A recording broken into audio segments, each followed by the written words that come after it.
What's going on, YouTube? It's your boy LonnieReacts, and today we are back with another reaction video. This video is titled "You Can't Outrun the Midnight Man," and this is another MrBallen video. I don't know why I'm doing this, but here I am. Now, just from the title alone, I do believe that this video will be about the Midnight Man from Creepypasta. I do remember years ago, a lot of people were on YouTube doing the Midnight Man challenge. Where you play the little game at 12 a.m. from like 12 to 2 a.m. and you summon the entity in your house and you play the game with him like hide and go seek basically. And you can't get caught by the entity. So I do believe that one of the three stories will be about that game, but I'm not sure. It could be something else. But with that being said, I don't have too much to say, man. Let's just jump into this video and get horrified. Sometimes the truth is stranger than fiction, and today I'm going to share 3 stories that demonstrate that. But before we get into those stories, if you're a fan of the strange, dark, and mysterious delivered in story format, then you've come to the right place because that's all we do, and we upload once a week. So if that's of interest to you, please offer to house sit for the like button. But while you're there, make sure you glue all their kitchen cabinets shut. Also, please subscribe to our channel and turn on all notifications so you don't miss any of our weekly uploads. Okay, let's get into today's stories. Let's get into these stories, man. I'm already anxious.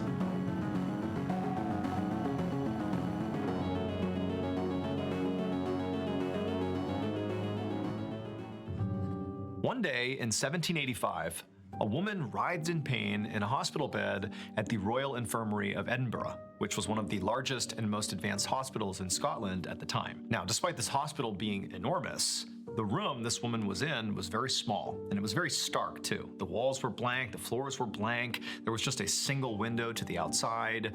In fact, the only furniture in this room was the metal bed that she was lying on. And this woman, as she was laying on this bed, she was gripping the bed frame and she was sweating profusely and she was shrieking in pain like her body was being ripped in half. And surrounding her on all sides were all these nurses sort of anxiously watching her to see what was going to happen next. This woman was in labor, and she'd been in labor for several hours, and so far, it was not going well. So giving birth in the 18th century looked a whole lot different than giving birth today, primarily because there really was very limited pain management tools at doctors' and nurses' disposal. I mean, there were no epidurals. They basically had opium they could just give to the women along with maybe some alcohol. That was it. Also, giving birth in the 18th century was far more dangerous to the mother than it is today. Yeah. I mean, today, You it's most practically likely die unheard giving of, birth. at least in the UK, for mothers to die giving birth. It's something like 13 out of every 100,000 mothers dies during childbirth, so like 0.01% of people. But in the 18th century, it was like 30 times higher. Yeah. Basically, women died probably like at a fairly regular clip 13 delivering out of babies. The reason for this was 30. partly just because of bad sanitation. Back in the 18th century, it wasn't uncommon for doctors and nurses to not even wash their hands between patients. And so naturally, the spread of disease and bacteria was much higher. And then also, when it came to just complications, there just weren't that many available solutions. And so when this woman showed up at this hospital after her water broke, I mean, naturally, she was terrified. I mean, she obviously knew she had to come here and deliver this child. It was inevitable, but she knew the risks. And so here she is, she's terrified. But quickly, the staff, they took her in, they got her to this room, they laid her down, and it just sort of seemed like everything was sort of normal. Like they do this all the time. Yes, it's a risky and dangerous thing, but it just sort of seemed like her delivery was going to be fairly normal. And so for a couple of hours, she's laying in this bed, the nurses are checking on her, everything's fine, and then at some point she begins to feel contractions. And so at this point, the staff is in the room with her, and they start encouraging her to push. And so she's pushing and she's pushing, but she's not progressing. And eventually, after an examination, the staff determines that her baby's skull is so big that the baby is not able to exit her body. The baby is stuck in her birth canal. And so by 18th century delivery standards, this is a huge emergency. This is a major complication. And so the mother and the baby's lives are now in danger. So if this happened today, this woman would just be given an emergency C-section, and very likely she and the baby would be fine. Now, back in 1785, C-sections did exist, but they were extremely dangerous to the mother. It was basically a death sentence for the mother. It sound like, and so they were. I wonder, Like, oh my God, that would have been horrible just thinking about it.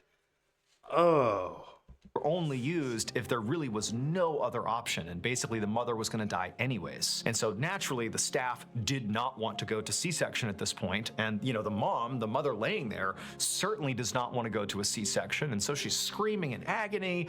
She's not progressing. It's like complete chaos in this room, and at some point one of the nurses senses like, okay, we need to do something here, and so she left the room, and a couple of minutes later she came back with this gray-haired surgeon, and he walks over and he surveys this mad scene of screaming and yelling, and there's bodily fluids everywhere. I mean, it's absolute madness. And he looks at the mom and he just says, everything's gonna be fine, okay? Your pain, this miserable situation you're in, it's gonna be over in a second, and most importantly, you and your baby are gonna be just fine because I have a brand new piece of technology that's gonna save your lives. Dr. John Aitken was one of the leading doctors at this hospital.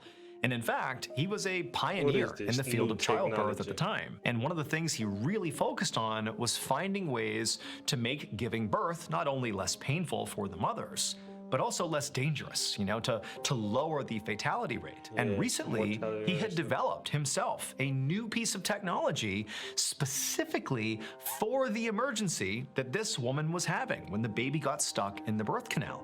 He had come up with it, and now here was his chance to put it to use. And so when he kind of explained this piece of technology to this totally distraught woman who can barely focus, all she really heard was, it's gonna be okay. I'm gonna get rid of your pain. Your baby's gonna be good. You're gonna be good. And she's relieved, and she's like, thank you, thank you, thank you. And then Dr. John Aitken, he leaves the room, and when he comes back, he's now carrying this instrument. And suddenly the woman, when she sees the instrument, she goes from being relieved to being downright horrified at the idea that that is going to be used on her. But even though she began to panic and literally tried to leave the bed to get away from this doctor and this crazy barbaric looking tool, the staff literally held her down, basically strapped her to the bed, and then Dr. John Aitken said, okay, here we go, and he turns on this instrument, and this woman, she's already in blinding pain. She can't believe she's experiencing this much pain. But when he begins to apply this instrument to her body, the pain somehow becomes even worse. It's like she begins having this out-of-body experience. The pain is so intense. And then suddenly, when it feels like it literally can't get any worse than this, that she must be dying, it all kind of fades for a second, and she hears this sound that she did not expect to hear. It was the sound of a baby crying. Her baby had just been successfully extracted from her stomach. Her baby was okay. And amazingly, she was okay too. Dr. John Aitken had been right. Wow. This instrument, despite how horrifying it was, really worked. And it literally did save her and her baby's lives. So the procedure that this woman underwent was known as a symphysiotomy. And the procedure itself had been around since, the 17th century. This was a procedure used when a baby got stuck in the birth canal. And the way this procedure worked is they would go in and sever the joint called the pubic symphysis, which connects the left and right pelvis bones. So imagine, right in the middle of your crotch, them going in there and cutting through this big, thick joint to basically open up your birth canal. I mean, this is a highly invasive and excruciatingly painful procedure. That is, until Dr. John Aitken invented this new piece of technology, the thing he just used on this woman to save her and her baby's lives. This piece of technology made the symphysiotomy basically more targeted and more efficient. So it's still totally invasive and painful and awful, but smaller incision, much faster, and a higher success rate. And so despite the fact that Aitken's invention sort of looked really barbaric, it caught on very quickly and sort of became the standard for how these symphysiotomies were done. They used this tool. And it would remain that way until about the turn of the 20th century, which is when C-sections became much safer, which meant the need for symphysiotomies decreased dramatically, which meant this tool was sort of no longer needed in hospitals. And so basically this tool sort of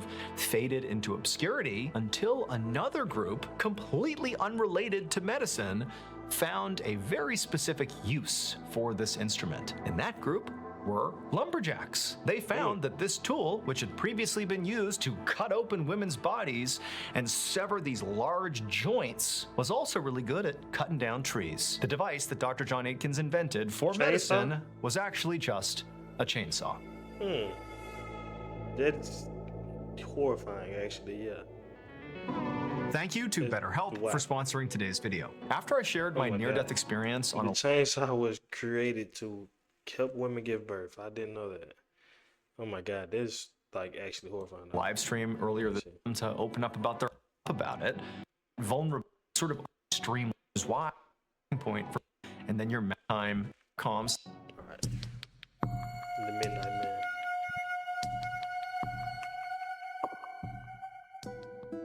One night in the summer of 1904, a young woman named Anna Gray was laying in her bed in her second-story room in a bed and breakfast in Chicago, Illinois. Except she couldn't sleep. She couldn't really tell why she couldn't sleep, but her stomach was kind of upset from the mince pie she had eaten earlier, and it was kind of, her stomach was rumbling around, and so maybe that was why. And also, the air in the room was very stuffy, there wasn't any circulation, and so she's just laying in silence as her stomach is growling, and it was very uncomfortable. And so eventually, Anna felt so frustrated that she was not able to sleep that finally she just threw the covers off, hopped out of her bed, and walked over to the window, and she opened it up to let in some fresh air. And even though, her stomach still felt pretty upset, having the fresh air hit her and sort of circulate through the room cool breeze. did, even if it was just by a small percentage, make her feel a little bit better. And now that she was standing up near the window and sort of realizing how late it was, she suddenly did feel sort of tired. And she was like, great, I'll leave the window open and I'll go back to sleep. So she walked back to her bed, laid down, pulled the covers up over her, and sure enough, just a couple of minutes later, she had fallen asleep. But several hours later, Anna suddenly woke up. She's laying in her bed, her eyes shoot open, and for a second, as she's laying there, she can't quite remember where she is. She's confused, disoriented, and then she remembers, oh yeah, I'm in that bed and breakfast, I'm in Chicago, okay, I'm going home tomorrow, okay. But as she's laying there, sort of putting together what's happening, she just has this weird feeling that something just feels off in the room. She can't quite place it, but there's something wrong here. And so instinctively, Anna sits up in her bed, and she kind of just surveys this small room that she's in. And at first, everything seems totally in order. There's nothing odd here at all. It's just a late night inside of a bed and breakfast. It's still, it's quiet, there's nothing going on here. But then as she scans the room one more time, her eyes stop on the open window, because now there is a man sitting on the windowsill, looking into the room right at her, unflinching, just staring right at her. And Anna, in an instant, is looking at the sky and a million thoughts go through her head. She's thinking, oh my God. Fight or flight instantly. I'm not gonna lie. If I see that, bro, if I wake up in the middle of the night, I look to my left, and I see this random nigga sitting on my window. I'm not even gonna lie. I'm charging a nigga and drop kicking him out the window. Like, I'm not even lying. Like, I'm immediately charging the nigga. Like, I don't know. My fight or flight, it kick in fast, and most of the time it's fight. So, like, He's here to hurt me. He must have climbed up, and he's about to come in here and attack me. Like, what's going on I wonder here? what story she doesn't know if she she's on. dreaming. Man, she's just what? completely panicked. And unlike a lot of people who in this situation might freeze completely or scream and try to hide or run away, Anna's fight or flight response was to fight. Yes. And so it was almost like in a fraction of a second, she had leapt out of the bed to confront this man, this Nice, stranger in her room. But the man, as soon as she jumped up, he didn't budge. He's just sitting there staring at her, and then almost like delicately, he leaned backwards and fell out the window. Son. And now Anna's thinking, oh my God, is he okay? She doesn't know who he is, but it's a serious fall. They're on the second floor, and so she runs to the window, looking out, expecting to see this guy, with a broken neck down on the ground. But she looks down, and there's nobody there. The window's wide open. She left it open before, and so she's kind of looking around to make sure, did he really fall out the window? Did he come into the room? But this no, nigga a she's fairy. all alone in her room. And so she's looking down to see if maybe he kind of, ran up against the side of the house, and maybe he's going to show himself, but there's nobody. And then at some point, she notices there's this long, dark car that's parked out on the street underneath the streetlight. And she couldn't remember if that car had been parked there the whole time. It seemed sort of out of place, but she just couldn't remember. And so she's looking at this vehicle and she realizes there's somebody in the car. And as she's staring at the car, the driver begins to move. They sort of position their bodies down low and they look up at Anna, and Anna realizes it's the same guy who was just sitting in her windowsill and fell out the window a second ago. He's in this car. And so Anna, she's just frozen looking at this guy, wondering how could this be happening? Is this a nightmare? Is this real? She doesn't know. But as she's looking, this guy who's looking up at her, he extends his hand out the driver's side window and begins beckoning to Anna, telling her to come down and get in the car with him. And so Anna, she's seeing this and she's also realizing the car he is in is a hearse. And so she is just beyond terrified, and instinctively she just jumps back, slams the window, and sort of just pretends like this can't be happening, like this is not real. But then after a couple of seconds, she's thinking, I gotta make sure I know where this guy is, where he's gonna go next. And so she goes right back to the window to see what he's doing. But now the hearse, the man, they're gone. And so Anna remained at this window for quite a while, just looking out the window, just making sure this guy really was gone. I ain't gonna lie, again, I would have she went to just the doesn't corner of know. the room, bro, in my defensive stance. I ain't gonna lie. No. Oh, like, was this real? Am I imagining things? Am I going crazy? Was this a nightmare? Like, she doesn't know. And so she's just standing there waiting, watching, but you know, this guy doesn't reappear, the hearse doesn't reappear. And so eventually she crawls back in bed, and after what felt like forever, she drifted off into a fairly light sleep. And then before long, you know, she opened her eyes again and sunlight had filled the room. She had survived the night. And so now, you know, feeling the comfort and safety of light in the room and knowing that it's a new day, she told herself, wow, like, that was crazy, that was terrifying, that had to have been just a particularly vivid nightmare. Like, there's no other reasonable explanation for this. It had to be a nightmare. So Anna got out of bed, convinced she was just fine, that nothing strange has happened here at all. She got herself together and she left the bed and breakfast, and she headed out to this brand new department store that had just opened up in Chicago. She wanted to go and have a nice day of shopping. And so Anna gets to this department store, and it's so vibrant and it's bustling with people, and there's 4 floors of all this incredible stuff that they're selling. And for the next several hours, Anna just has a great time walking all around, picking out things she likes, and just basically enjoying shopping. And then eventually, when she was up on the 4th floor, after she had purchased all the things she was gonna buy, she decided it was time to leave. Now, by this point, she had basically completely forgotten about, you know, whatever happened the night before. The sky, the hearse, all of it. It was completely out of her mind. She is back to normal. And so she makes her way over to the elevator to go down to the 1st floor. And so she hits the button, and she's waiting and waiting. And then eventually, she hears a noise, a dinging sound, and the doors open up. And there's loads of people on this elevator car. It is packed. And so, like most of us would do in this situation, Anna kind of waved them off and said, I'll take the next one. And she's expecting that, you know, the doors will close and these folks will go down, and, you know, when it comes back up, she'll get on, and that's that. This is like not a big deal at all. She's not even thinking about it. Just go ahead. But the doors don't close. And instead, as she's kind of, you know, not really looking over in their direction, she hears this voice come out of the elevator car. And it's this kind of rude tone. It's a man's voice, and he calls out, "One more," like demanding that Anna get in there. Like, what are you doing? You're holding up the car. And Anna was kind of taken aback by whoever was kind of barking this order at her.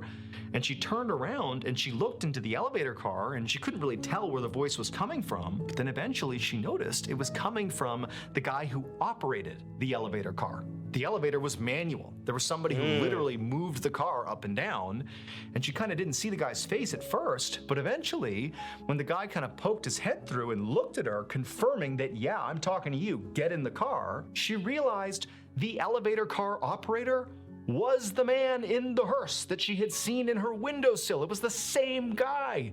And so Anna is so horrified, she gasped out loud and just was like, no, I'm not going in there, no. And so all the folks that are in the elevator car, they do not know what's going on, and they're kind of looking around like, what's happening here? And the car operator continues to look out at Anna for a second, then he just kind of scoffs at her like, fine. Then the doors close, and the elevator disappears. And for a moment, Anna's telling herself, like, what is going on? That can't be the same guy. It's just gonna be a coincidence, right? But as she's having these thoughts, these crazy thoughts, trying to rationalize something that's not rational, she suddenly heard this loud, metallic, crunching sound inside of the elevator shaft, followed by what was obviously people screaming. It would turn out that elevator car that she nearly got into but didn't because of her fear of this guy that she was seeing again, the same guy from her bedroom the night before, that elevator car, as it began its descent, it malfunctioned and fell 4 stories, killing 2 people on board. Now, unfortunately, we don't really know much more about what ultimately happened with the elevator operator, if they ever confirmed without a doubt that, that guy is the same one Anna saw the night before, or if he even really was on the elevator car. Like, we don't know that. But what we do know is Anna did speak to reporters, and they did widely publish this story. And that is how we know about it.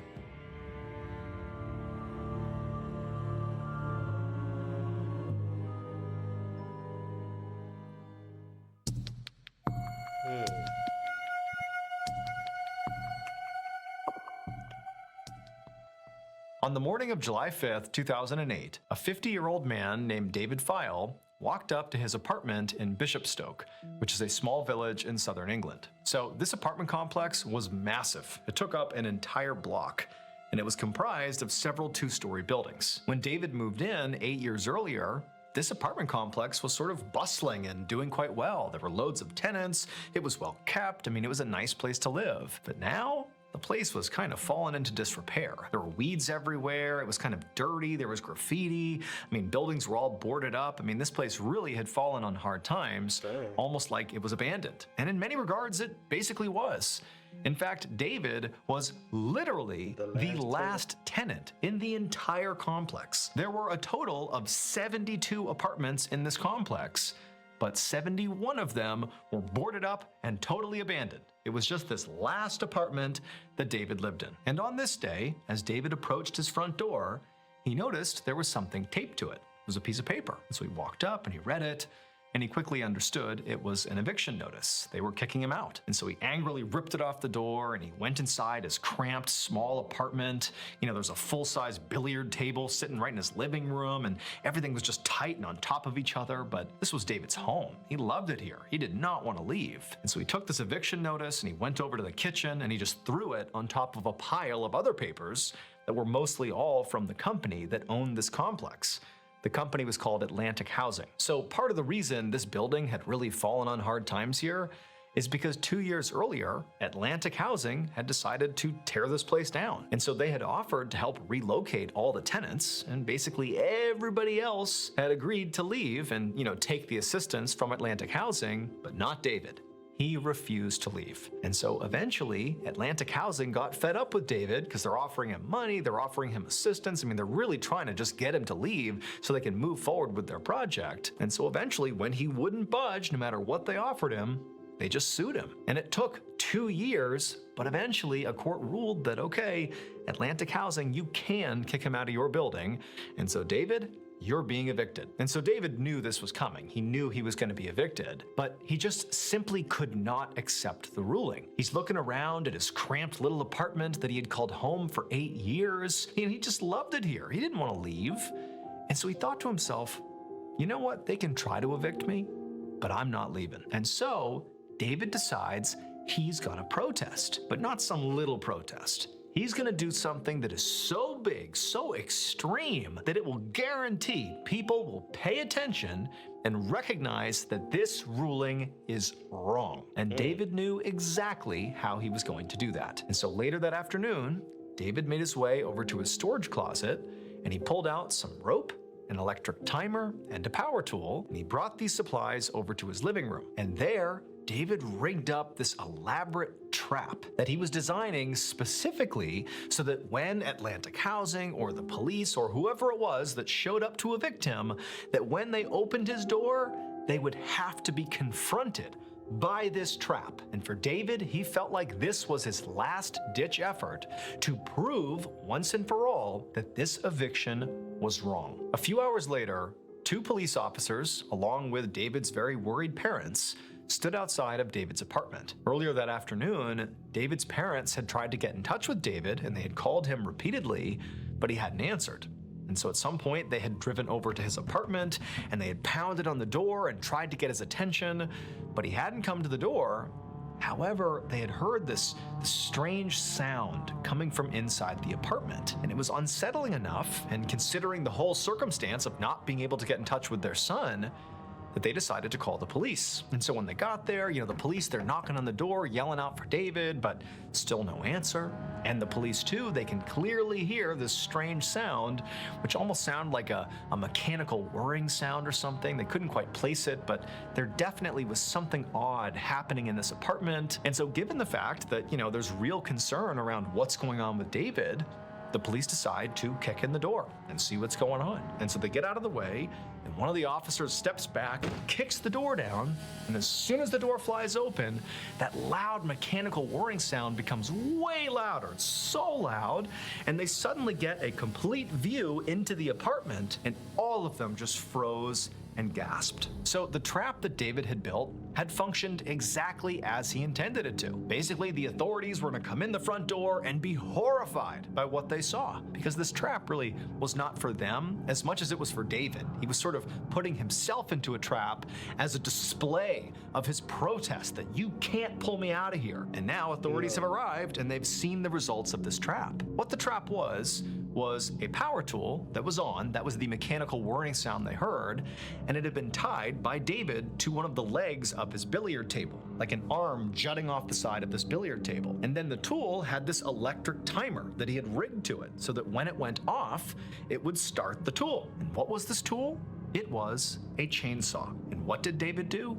He intentionally positioned his neck right up against the teeth of this chainsaw, set the timer, and then waited. And he basically timed it so that shortly after getting in position, the timer would go off, it would cut his head off, and then presumably authorities would look inside the apartment and see what, in David's mind, they were responsible for: his death. And sure enough, when the police and the parents looked in, they saw the trap, they heard the saw buzzing, and they saw David's severed head on the ground. Despite David's final protest really having a lot of the effect that he was hoping for, it did make headlines all over the UK. A lot of people heard about this and they were horrified by it. Despite all that, shortly after his death, the apartment complex was demolished.